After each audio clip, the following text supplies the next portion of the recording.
The crowd gathered just after noon, when the sun burned white above the rooftops and the dust in the street hung still as smoke.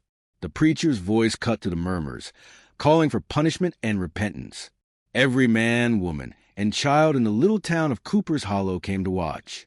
They wanted justice, or something that looked like it. Annie Wren knelt in the dirt, her hands bound with twine, her dress torn at the shoulder. Her hair, thick and honey brown, lay scattered around her like fallen wheat. Each lock caught the sunlight, dull gold against the earth. She didn't cry at first. She only stared at the scissors glinting in the hands of the blacksmith's wife, who stood above her with trembling rage. She lied, the woman hissed. She said Sheriff Lyle's boy stole the mare from Jenkins' barn. That's the devil's talk. Lying against good folk ain't God work. A murmur ran through the crowd. Some nodded, some looked away. The preacher lifted his Bible. "The wages of sin are shame," he said, his voice like sand scraping stone. "Let her learn it." The scissors closed again. Snip, snip. Each sound felt louder than thunder. The last strand fell, and Annie gasped, her fingers curling in the dirt. Someone spat near her boots. "You'll keep that mouth shut next time," a man said. Her throat burned, but she managed to whisper, barely a breath, "I didn't lie." The preacher leaned close enough for her to smell the sweat on his collar. "Then may God forgive the truth in you, girl, 'cause men won't." Laughter followed. Then boots shuffled. Then silence. She looked down at the dust, ashamed to meet the eyes around her. The town she'd lived in all her life, the faces she'd served bread to and smiled in the store, now turned away as though she carried a plague. Somewhere near the hitching post, a horse snorted. A man had dismounted quietly, unnoticed until now. He stood tall, broad-shouldered, coat dusted from travel. His hat shadowed his eyes, but his stance carried authority, the kind that didn't need to be spoken. Calder Hayes had seen many things his years on the frontier.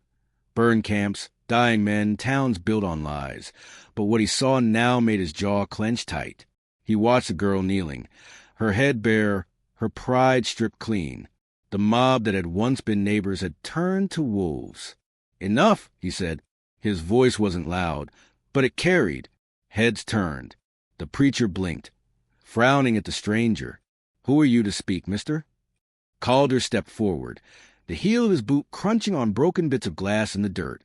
"Name's not your concern, but I'll tell you what is your cruelty." Gasps rippled through the crowd. The sheriff, a stout man with a silver badge and a lazy drawl, pushed through. "You got business here, cowboy?" "Not till now." Calder's eyes flicked to Annie, then back. "Seems to me what you're doing ain't law. It's cowardice." The sheriff sneered. "You calling this town cowards?" Calder's gaze stayed level. "If the word fits." Murmurs again, louder this time. The sheriff's hand brushed the butt of his revolver. "You best ride on, stranger. This ain't your affair. Seems to me, when a woman's shamed by lies, it's every decent man's affair." The air thickened. No one spoke. Annie dared to lift her eyes. She saw something steady there in his face. Not pity, not anger, but something like quiet certainty. It broke through her numbness like light through fog. The sheriff spat, signaling the blacksmith's wife to step back. "Take your fancy words elsewhere, or I'll make sure you're next." Calder's hand moved to his holster, not to draw, just to rest there. His tone dropped to steel. "You can try." The moment cracked like a whip. The sheriff's son, red-faced and drunk on his father's power, drew first. His pistol gleamed in the sunlight. Before anyone could shout, Calder moved. A flash of silver, a deafening shot. Then dust and smoke swallowed everything. When the haze cleared, the boy's pistol lay on the ground, split clean to the trigger guard. Calder's revolver smoked lazily in his grip. His aim had been perfect. The crowd froze. Even the preacher backed away. Calder stepped closer, boots sinking slightly in the dirt. "Anyone else want to play judge?" No answer came. He turned, knelt beside Annie, and cut the twine from her wrist with a small knife from his belt. She flinched at first, then stilled. He slipped his coat around her shoulders. "Can you stand?" Her voice came raw, cracked. "Why would you help me?" He didn't look at her when he spoke.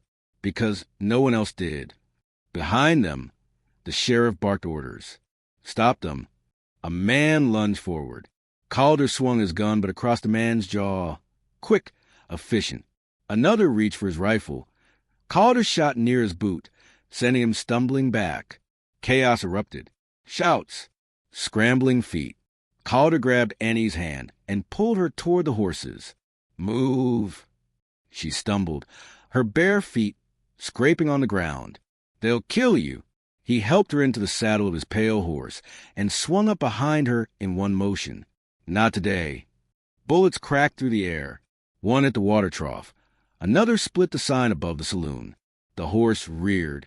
And then they were moving. Out of the square, down the road, hooves striking hard like thunderclaps. Wind rushed past her face. She gripped his arm tight, eyes squeezed shut. Behind them, angry shouts faded into distance. For the first time since her world had shattered, she breathed. Not safe yet, but free. They rode until the town was a smear of smoke on the horizon. By the time Calder slowed the horse, the sun was sliding down the sky. They reached a shallow creek bordered by low pines. The air smelled of damp earth and sage. He dismounted, then lifted her gently down. She staggered, legs weak from hours of fear and riding. "You hurt?" he asked. "Just tired." Her voice wavered. "I ain't never been so far from home." He gave a small nod and led the horse to drink. Annie knelt by the water and cupped her hands, washing the dust and sweat from her face. When she looked at her reflection, she flinched. Her hair was ragged, uneven, barely past her ears. The girl she saw didn't look like herself anymore. Tears came then, quiet, shaking ones. "I wasn't lying," she said suddenly, her voice trembling. "I saw who took that horse." Calder crouched near the fire he was building. The light flickered on his face. "Who?" "The sheriff's son. I saw him ride off that night. I thought folks would believe me. I thought truth meant something." He stared into the flames. "Out here, truth's just another gamble. Most men bet against it." She sniffed, wiping her cheek. "You talk like you've seen your share of it." He gave a faint smile that didn't reach his eyes. "I've seen plenty. Fought for a flag once. Then saw men hang for following orders they didn't give." Silence fell, broken only by the creek's murmur. Annie pulled his coat tighter around her shoulders. "Why'd you stop for me?" Calder looked at her finally. "Because I remember what it's like to watch good people punished for nothing." Her eyes met his, a spark of something fragile between them. Trust, maybe, or the first shape of it. He tossed another branch into the fire. "We can rest till dawn. Then I'll see you somewhere safe." She hesitated. "There's nowhere safe for me now." "Maybe not in Cooper's Hollow," he said. "But there's land past a ridge. Small settlement. Folks that mind their own." She nodded slowly, eyes on the flames. For a while, neither spoke. Crickets sang in the grass. The night grew cool. Then, faint in the distance, came the echo of hooves. Calder rose instantly, gun drawn, head tilted toward the sound. "They're coming," he muttered. Annie's heart thudded. "You think they'll stop?" "They won't stop till one of us is dead." He scanned the tree-line, eyes sharp. The horse shifted uneasily, nostrils flaring. "How many?" she asked. "Can't tell yet. But they'll reach us by midnight if we don't move." Annie's voice trembled. "Then we run again." He shook his head. "Not yet. They'll expect that." "What then?" He holstered his revolver and stared across the darkening plain. "We wait till they think they've got us cornered." Her breath hitched. And then he turned, meeting her gaze under the flickering light. "Then we show them what happens when they mistake mercy for weakness." The firelight danced in his eyes. Somewhere far off, a wolf howled, a long, lonely sound that seemed to carry every hurt the night could hold. Annie watched him, feeling something shift inside her. Fear didn't vanish, but it took on a different shape, smaller beside him. She sat down again, pulling the coat tighter. Her shorn hair caught the firelight, uneven and raw but no longer shameful. When she finally spoke, her voice was soft but certain. "You said I'd never bow again." Calder's gaze softened. "And I meant it. The night deep and around them. The creek murmured, and the wind whispered through the pines. Somewhere out in the darkness, men hunted them.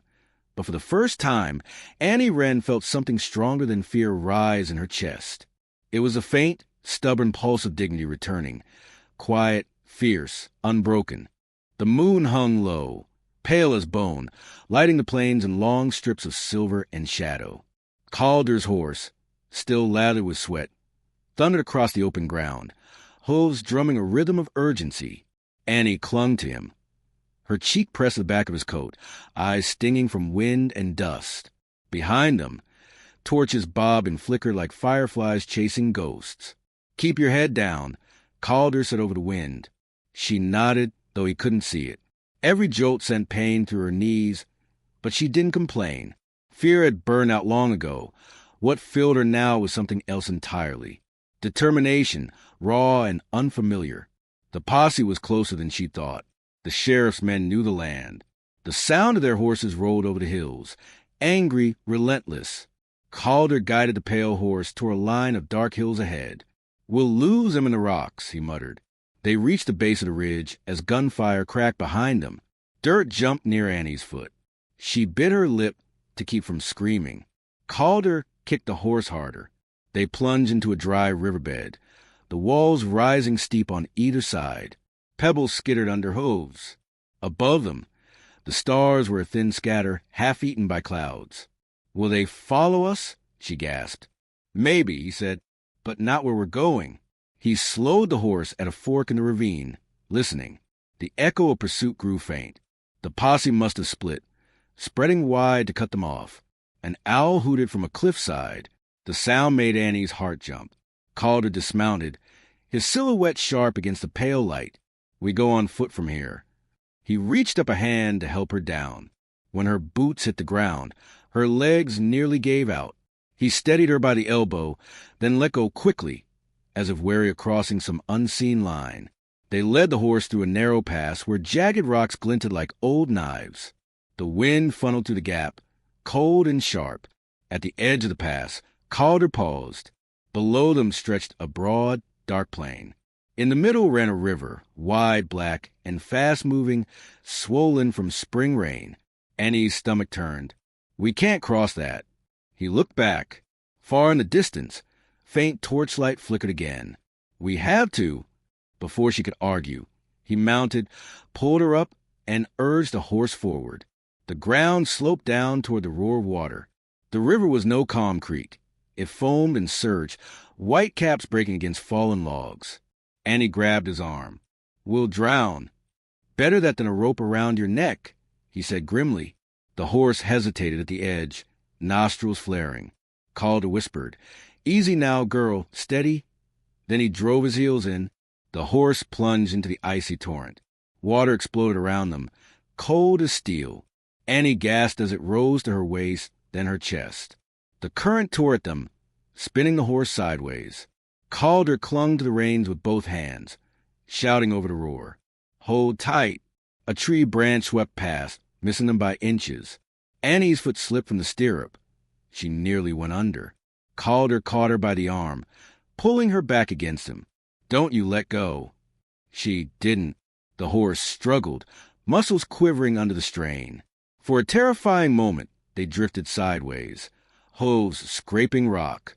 Then the animal lunged forward with one last burst, climbing onto the far bank. Soaked and trembling, they sat there in silence, dripping, panting, alive. Calder dismounted first, pulling the horse's reins to steady her. Annie slid down, legs shaking. The cold bit deep, but her pulse raced with something fierce and bright. "You all right?" he asked, voice low. She nodded, teeth chattering. Still breathing. He gave a small, approving grunt. "Good. Let's move before they find where we crossed." And so they disappeared into the night. Two shadows bound by survival, and something neither dared name yet. They made camp beneath a bluff before dawn, hiding among boulders. The air was heavy with wet earth and pine. Calder kindled a small fire, its smoke curling upward and vanishing into the dark. Annie sat wrapped in his coat again, watching the flames dance. Her hair was drying now, uneven, stubborn tufts catching the glow like tarnished copper. He cleaned his revolver in silence, every movement methodical. The firelight showed the strain in his jaw, the lines carved by years of dust and discipline. Finally, she said, "You've done this before." He looked up. "What's that?" "Running, fighting, saving folks who don't deserve it." He gave a quiet laugh. "You saying you don't?" "I don't know what I deserve anymore," she said softly. "I told the truth, and they called me a liar. Maybe that's just what happens when a woman speaks against a man in power." Calder's expression darkened. "The sheriff's boy, he did it, didn't he?" She met his eyes across the fire. "Yes, he came to the store that night. Tried to take more than he paid for. When I fought him off, he grabbed the reins of Jenkins' mare and rode off. I thought telling the truth would matter." He set the gun aside. "You thought wrong. Law's just another weapon in hands like theirs." Annie stared at the flames. "You sound like a man who learned it the hard way." He hesitated before answering. "I wore a uniform once. Fought for a cause I thought was clean. Turns out it was just another lie told by men with money." "War?" she asked. He nodded. "Union cavalry. I was there when they burned the homestead by mistake. Said it was Confederate supply. Killed a family. After that, I put down the rifle." Silence hung thick. The fire popped. "I ain't proud of what I've done," he said finally, eyes distant. "But I'll be damned if I let another innocent take the blame for someone else's sin." Annie studied him. The hard lines of his face softened by firelight. She saw the weight in him, not just duty but guilt, and something in her shifted. Maybe trust, maybe pity, maybe both. Outside, the first hints of dawn brushed the horizon gray-blue. Calder stood, checked his revolver, and looked toward the ridge. "They'll ride at sunup. We move before then." "Where?" "South. There's a narrow canyon that'll hide our trail. If we make it past there, they'll lose us a good." She rose, pulling the coat close. "Then let's not waste time." They kicked out the fire and saddled up. As they rode through the chill morning, she noticed the way he scanned the hills, always alert. His wound from the night before, she hadn't seen it, but she could tell it hurt him. Each time he shifted, his hand brushed his left shoulder, fingers flexing in pain. "Are you bleeding?" she asked. He didn't answer right away. "Just grazed. Don't fuss. You saved me. Least I can do is make sure you don't die for it." He smiled faintly. "You got fire, Annie Wren. Don't let the world put it out." She held his gaze for a heartbeat before looking away. "You keep saying my name like it means something." "Maybe it does." By afternoon, the clouds thickened, pressing low and gray. The land turned to stretches of sagebrush and stone. Every sound carried far. The creak of leather, the whisper wind, the faint roll of thunder somewhere distant. They were cutting across a dry wash when the shot came. Crack! Calder jerked in the saddle. The horse reared. Annie screamed as he slipped sideways, clutching his shoulder. "Calder!" He hit the ground hard, rolling behind a rock. "Ridge!" he shouted, pointing. She turned. 3 riders on the ridge above, dark figures against the sky. More shots echoed, bullets sparking off the rocks. Annie dropped beside him, heart hammering. His hand pressed against his bleeding shoulder, crimson staining his sleeve. "They found us," he gritted. She grabbed the rifle from his saddle. Her hands trembled, but she loaded it like she'd seen him do the night before. Calder tried to raise his revolver, but winced. "They'll flank from the left. You see that shadow by the mesquite?" She followed his line of sight. "I see it." "Good. Keep them there." He aimed weakly and fired twice. One shot wide, the other close enough to make the lead rider duck. Annie steadied her breath and squeezed the trigger. The rifle kicked hard into her shoulder. The bullet struck rock near the riders, shattering chips into the air. "You miss," Calder muttered through gritted teeth. "I scared him," she said. "That counts." He gave a dry laugh. Then Grimace's pain overtook him. "Atta girl." More gunfire answered. One slug ricocheted near her knee. Another whined overhead. "Stay low," he barked. They crawled behind a boulder. The air thick with dust. Calder's face was pale, sweat streaking his temples. Annie ripped a strip from her skirt and pressed it to his wound. You're losing blood. I've lost worse. You're bleeding through my only clean cloth, so hush." Despite the chaos, he almost smiled. Then the gunfire stopped.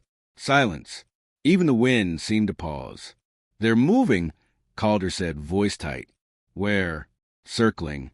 Annie reached for the rifle again. "Then we don't wait." He stared at her. "You sure?" "No, but I'm done being scared." Before he could stop her, she climbed to her knees, sighted over the rock, and fired. The shot cracked through the still air, and one of the riders fell sideways off his horse. The others froze. One turned and fled back toward the ridge. The third hesitated, fired once blindly, then followed. Annie lowered the rifle slowly. Her hands shook. Calder exhaled, leaning his head back against the stone. "Remind me never to doubt you again." She looked at him, breath unsteady. "You were right. I had to stop bowing." The tension bled away, leaving only the sound of wind and the distant retreat of hooves. When she finally spoke again, her voice was quiet. "They'll send more." "Let them," he said. "Next time we'll be ready." He tried to stand, but his legs buckled. Annie caught him, supporting his weight. "We need shelter," she said. He nodded toward a dark cleft in the rocks. "There. We'll rest till nightfall." They stumbled inside, the air cool and damp. The cave was narrow, its floor scattered with old bones and pebbles. Annie built a small fire while Calder slumped against the wall, his breathing shallow. When the flames caught, she turned to him. "You can't keep fighting like this." His eyes flicked open. "I ain't got a choice." "Yes, you do," she said fiercely. "You saved me, Calder. Now let me save you." He studied her, something unreadable in his gaze. Part disbelief, part gratitude. Then he let out a long, slow breath. "All right," Annie Wren. "Have it your way." Outside, the storm broke. Rain hissed across the plains, washing the dust from the earth. Inside the cave, she pressed her hand to his wound again, firm but gentle. He flinched once, then stilled. Lightning flashed across the opening, painting them both in pale blue light. And for a brief, fragile moment, the world outside ceased to matter, the posse, the lies, the shame. There was only the steady rhythm of rain, the smell of smoke, and the quiet bond between two souls too stubborn to break. Annie looked toward the cave mouth where the plain stretched endless and wild and whispered, "If we live through this, I ain't running no more." Calder's voice came soft, rough with exhaustion. "Then we'll make sure we don't have to." The fire crackled. Rain whispered. Somewhere in the dark, a new resolve took root, one born not of fear, but of something fiercer. The night was a dark blue silence, stretched wide over the prairie like a hell breath. Only the fire spoke, spitting softly, flickering against the wagon wheels where she sat with her knees drawn close. Her shorn hair caught the orange light like broken straw. Every ember's crack was a memory she tried not to hold. Bo sat across from her, rifle balanced across his knees, gaze fixed on the darkness beyond. Coyotes called in the distance, low and mournful. He hadn't spoken much since sundown, but his silence wasn't cold. It was heavy, like a man guarding something he couldn't quite say. She'd told him everything the night before, how they'd held her down, how her own family had turned away while the preacher's wife cut her hair to the scalp, calling her a liar, a disgrace, how they'd laughed when she bled from the shears. "I reckon you don't believe in God no more," Bo said finally, voice low, gravel thick. She lifted her eyes, watching the flames. If he was there, he watched. He nodded slowly, poking at the fire with a stick. Maybe he did, or maybe he sent someone else to watch for him. Her mouth trembled. "You mean you?" Bo shrugged. "I mean a man gets tired of riding past other folks hurt."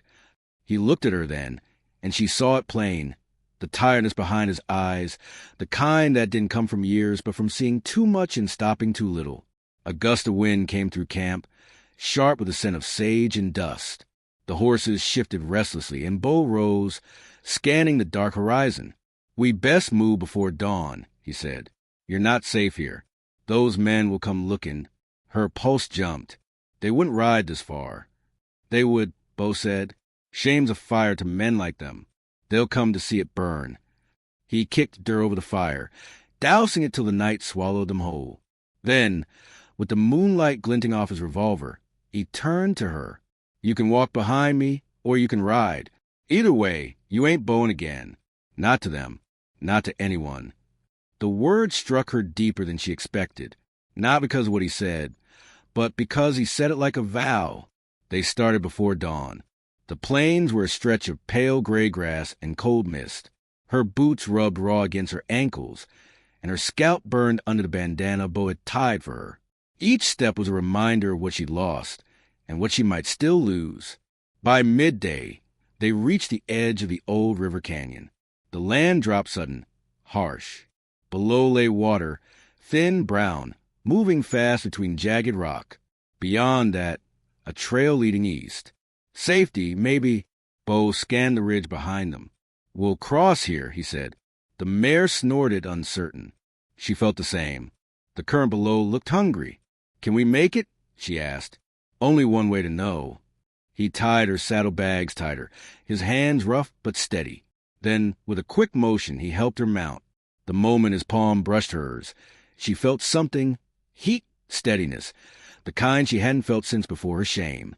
They rode down the slope slow, rocks clattering under hooves. Midway across, the current pulled hard. Water slapped against her legs, cold and fast. The mare stumbled once, nearly sending her into the flood, but Bo's hand caught her rein just in time. Hold steady, he shouted. The wind roared. Water surged around them. For one wild second, she saw a reflection in the water. Hair short, eyes fierce, a woman she barely knew. Then they were across. On the far bank, Bo looked back toward the ridge. Dust trails moved on the horizon, riders. 5, maybe 6. They're coming! She swallowed hard. How long till they reach us? Not long enough. He slung the rifle from his shoulder and chambered a round. We'll make for the old fort. Abandoned years back, but walls are walls. They ran the horses hard. The land rose, twisted, fell again. Every hoofbeat was a heartbeat, every breath a prayer. She didn't know if it was fear or fury keeping her upright, but something in her had decided she'd rather die fighting than ever kneel again. When they reached the fort, the sky had gone pale with evening. The place was a ruin, half walls, sunburned timbers, and ghosts of old battles. Bo led the horses inside and set to barricading the gate. Stay low, he said. They'll be here soon. She crouched behind a wall, hands trembling. The sun slipped low, and she heard them, distant at first, then closer. Hooves, voices. Bo cocked his rifle, calm as ever. When I shoot first, you run to the north wall. If I fall, you keep going. I'm not leaving you, she whispered. He gave a faint smile. You say that now. Then came the first gunshot, which splintered beside her head. She screamed, ducked, then reached for the spare pistol he'd given her. Her fingers shook so bad she almost dropped it. More shots. The air filled with smoke and dust. Bo's rifle cracked once, twice. A man fell screaming near the gate. Another charged. She fired blind. The recoil nearly broke her wrist, but when the man fell, silence followed, quick and terrifying. Bo looked at her through the haze. Good aim, he said. She exhaled a shaky laugh, tears hot on her face. Luck. Don't matter what name it goes by. The riders fell back after dark, maybe thinking they'd smoked them out, but Bo knew they'd return, and when they did, it would be for blood. He turned to her as the night deepened. You ever shot to live before? She met his eyes, steady now. No, but I will again. The night didn't sleep. Every sound carried meaning. The creak of old timber, the restless shift of a horse, the far-off echo of riders regrouping. Bo sat near the gate, rifle resting across his lap, eyes half closed but never soft. She couldn't rest. Her body buzzed with leftover fear, with anger, with something raw and alive. She sat beside him finally, her shoulder brushing his arm. You think they'll come at dawn? She asked. They always do. Men like that, they like the light. Makes them feel holy in what they do. The words cut through her. They'll try to finish what they started. Then they'll find a different end. She turned to him. Why are you doing this, Bo? You don't owe me anything. He stared at the fire's faint glow. Maybe I owe it to myself. Maybe I've been riding too long without standing for something. She wanted to say more, but dawn was coming fast, gray and cold, spilling over the fort walls like the promise of reckoning. Then the hoofbeats came. 6 riders this time, faces half covered, guns drawn. They spread across the ridge, forming a slow, deliberate line. Bo stood, steady as stone. You stay down till I tell you, he said. The first gunshot came before she could answer. Dust flew up from the wall near her face. Bo fired back, one clean shot. A man toppled from his horse. Then chaos broke. Gunfire roared. The fort filled with smoke and shouting. Bo moved like a machine. Fire, reload, move, repeat. But there were too many. One bullet tore through his shoulder, spinning him half around. He grunted, staggered, then dropped to one knee. No! She cried, crawling to him. Another shot cracked past her ear. Splinters rained down. Stay back, he growled. She didn't listen. She pressed her hand to his wound, blood hot under her palm. You're not dying here. He looked up at her, teeth gritted. Then you better make sure they don't, either. Something in her broke open then. Fear burned away, replaced by something fierce, wild. She took up his rifle, the barrel heavy in her arms, and rose from cover. The riders weren't expecting her. The first fell before he could aim. The second took a shot to the thigh and went down screaming. She didn't think, just fired, reloaded, screamed, fired again. The echoes tore through the air till only wind answered. When it was done, she dropped the rifle and stood there, shaking, breathing smoke. The ridge was empty now. The last rider fled into the open plain. Bo pulled himself upright, pale but alive. Well, he said hoarsely, guess they won't be coming back. She turned to him, eyes wet, hands trembling. You saved me. He smiled weakly. No, you saved yourself. She knelt beside him, pressing her forehead to his. You said I'd never bow again.